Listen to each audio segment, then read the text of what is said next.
ஏனென்றால் இந்த இரவை பற்றி சொல்லும் பொழுதெல்லாம் நபி ஸல்லல்லாஹு அலைஹி வஸல்லம் சொல்கின்றார்கள், ஒரு இரவு இருக்கின்றது, அது சிறந்த இரவு சொல்கின்றார்கள். பராத் இரவா, மெஹராஜ் இரவா, அதாவது அன்றைய காலத்தில் ஒவ்வொரு இரவுகள் ஒவ்வொரு கூட்டத்தார்களுக்கு இருந்தது. ஆனால் அது எந்த இரவு என்று சொல்லும் பொழுது இந்த லைலத்துல் கத்ருடைய இரவாக நபி ஸல்லல்லாஹு அலைஹி வஸல்லம் சொல்கின்றார்கள். நாம் எத்தனை நோன்பு வைத்திருக்கின்றோம்? இது வரைக்கும் 26 நோன்புகள் வைத்திருக்கின்றோம். 26வது தராவியாவில் அமர்ந்திருக்கின்றோம். அந்த 26 இரவுகளிலும் நாம் செய்த இபாதத்தை அல்லாஹ் எந்த மூலமாக கபூலாக்கின்றான் என்றால் இந்த லைலத்துல் கத்ருடைய இரவாக, இன்றைய இரவாகத்தான் நாம் கபூலாக்கின்றோம் என்று நபி ஸல்லல்லாஹு அலைஹி வஸல்லம் சொல்கின்றார்கள்.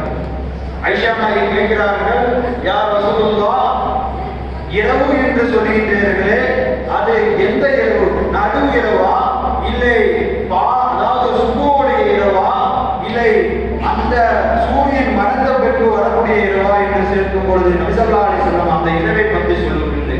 உடனே சஹாபாக்கள் என்ன செய்தார்கள் என்றால், நபி ஸல்லல்லாஹு அலைஹி வஸல்லம் அந்த இரவை பற்றி சொல்லாத காரணத்தினால் அந்த லைலத்துல் கத்ர் இஷா தொழுகையில் இருந்து காலை சுபு வரையும் அமர்ந்து இபாதத் செய்தார்கள்.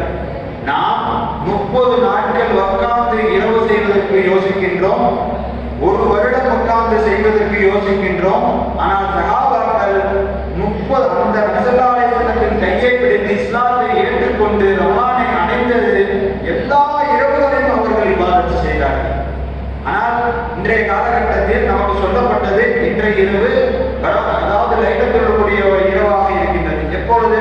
இந்த இஷாவிலிருந்து காலை சுபு வரை. அந்த இரவை நாம் என்ன செய்ய வேண்டும் என்றால், நபி ஸல்லல்லாஹு அலைஹி வஸல்லம் அதிகமாக சொல்லக்கூடிய விஷயம் என்னவென்றால், நீங்கள் பாவம் செய்திருப்பீர்கள், அந்த பாவத்தை அல்லாஹ் இந்த இரவை அடைக்கின்றான். நீங்கள் பாவம் செய்திருப்பீர்கள்.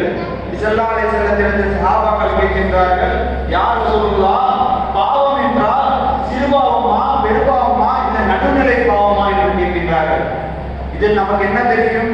சிறு பாவம் என்பது ஒரு மனிதனை போடா என்பது சொல்வது, அவனை கேலி செய்வது சிறு பாவம்.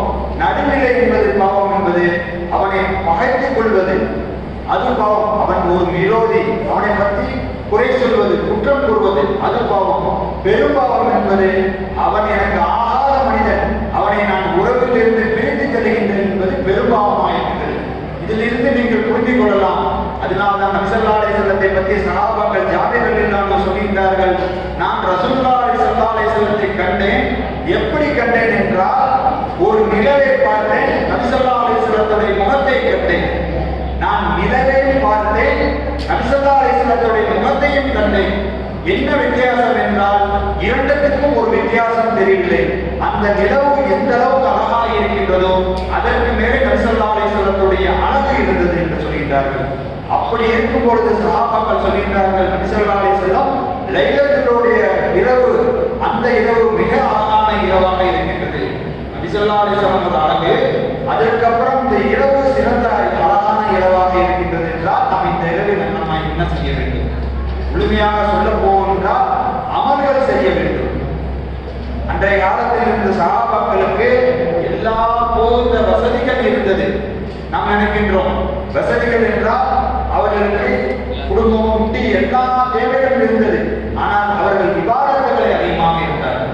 ஆனால் இன்றைய காலத்தில் நமக்கு இபாதத்து தான் மேலான விஷயமாக இருக்கின்றது. நாம் நினைக்கின்றோம், இப்பொழுது கூட பார்க்கலாம், நிறைய மனிதர்கள் தராவியா இத்தனை மணிக்கு எழுதி கொண்டிருக்கும், இத்தனை மணிக்கு தொழுகை, இத்தனை மணிக்கு இஷா, இத்தனை மணிக்கு பயான், இத்தனை மணிக்கு துவா எல்லாம் சொல்லப்பட்டிருக்கின்றோம். ஆனால் அப்படி இருக்கும் சில மனிதர்கள் என்ன செய்வார்கள் என்றால், எல்லாம் முடிஞ்ச பின்னாடி அந்த சகருடைய உணவுக்கு வருவாங்க. இல்லாட்டி எல்லாரும் முடிஞ்ச பின்னாடி கடைசியா மக்கள் வெளியேறும் போது அவங்க ஓரத்தில் உட்கார்ந்துட்டு போவாங்க. ஏனென்றால் அவருடைய ஈமான் அந்த அளவுக்கு இருக்கிறது. எண்ணம் ஈமான் ஒரு நம்பிக்கை, அல்லாஹ் நம்மளை பார்க்கின்றான், அச்சம் கொள்கின்றான் என்று நம்பிக்கை இருந்தால் நிச்சயமாக நாம் பயப்படக்கூடிய மனிதனாக இருப்பான். ஏனென்றால் நபி ஸல்லல்லாஹு அலைஹி வஸல்லம் ஆரம்பத்திலே சொல்லிவிட்டார்கள் சஹாபாக்களிடத்தில், மௌத்தோடைய சிந்தனையை ஒரு நாளைக்கு 2 முறை நீங்கள் நினையுங்கள். மௌத்தோடைய சிந்தனை, நான் மௌத்தாக போகின்றேன், நான் மௌத்தாக போகின்றேன் என்று 2 முறை நினைத்துக் கொள்ளுங்கள். அப்போ நாம தான் யோசிக்க யோசிக்கின்றோம், எனக்கெல்லாம் மௌத்தே வராது, இன்னும் நான் என் பேர பேத்தியை பார்க்கணும், நான் இன்னும் கல்யாணம் பண்ணி வைக்கணும், நான் இன்னும் செஞ்சு சேரணும். இன்னும் மனிதர்கள் சம்பாதித்துக் கொண்டே இருக்கின்றார்கள், இன்னும் மனிதர்கள் குறை சொல்லிக் கொண்டே இருக்கின்றார்கள், இன்னும் மனிதர்களுடைய மனிதன் தேட்டம் அதிகமாகிக் கொண்டு இருக்கிறது. ஆனால் இபாதத்து செய்யக்கூடிய காலத்தில் இபாதத் செய்ய மாட்டான். இபாதத் இல்லாத காலத்தில் யா அல்லாஹ் யா அல்லாஹ் என்று கேட்பான். அல்லாஹ் சொல்லிவிட்டான், உனக்கு ரமலானை நான் கூலிமான ஆக்கிவிட்டேன், உன்னுடைய பாவத்தை மன்னித்து விட்டேன், நரக வாசலை அடைத்து விட்டேன், ரஹமத்தை இறக்கின்றேன், உன்னுடைய பாவத்தை மன்னிக்கின்றேன், தௌபாக்களை ஏற்றுகின்றேன். அன்றைய காலத்தில் ரமலானை விட்டுவிட்டு மற்ற காலங்களில் அவன் யோசிப்பான், ஆகா ரமலானை நாம் விட்டுவிட்டோம். சஹாபாக்கள் எப்படி என்றால் நபி ஸல்லல்லாஹு அலைஹி வஸல்லம் சொல்லிட்டார்கள். உதாரணமாக ஹஜ்ரத் அபூ ஹுரைரா ரஹ்மத்துல்லாஹி சொல்றாங்க, ஒரே ஒரு சஹாபி இருந்தானாமா, ரமலான் வந்துவிட்டால் அவர்களுடைய கண்ணில் அழுகை மட்டும்தான் வருமா, அவர்களுடைய கண்ணில் அழுகை மட்டும்தான் வருமா. அதே ரமலான் போகும்போது, அதாவது ரமலான் வந்துவிட்டால் சந்தோஷமாகுவார்களாமா, ரமலான் முடியும் போது அழுகை மட்டும்தான் பார்த்தார்களாம். எப்படி ரமலான் வந்துவிட்டால் சந்தோஷப்படுகிறார்களாமா, ரமலான் போகும் பொழுது முடியும் பொழுது அழுகை மட்டும்தான் பார்த்தார்களாமா.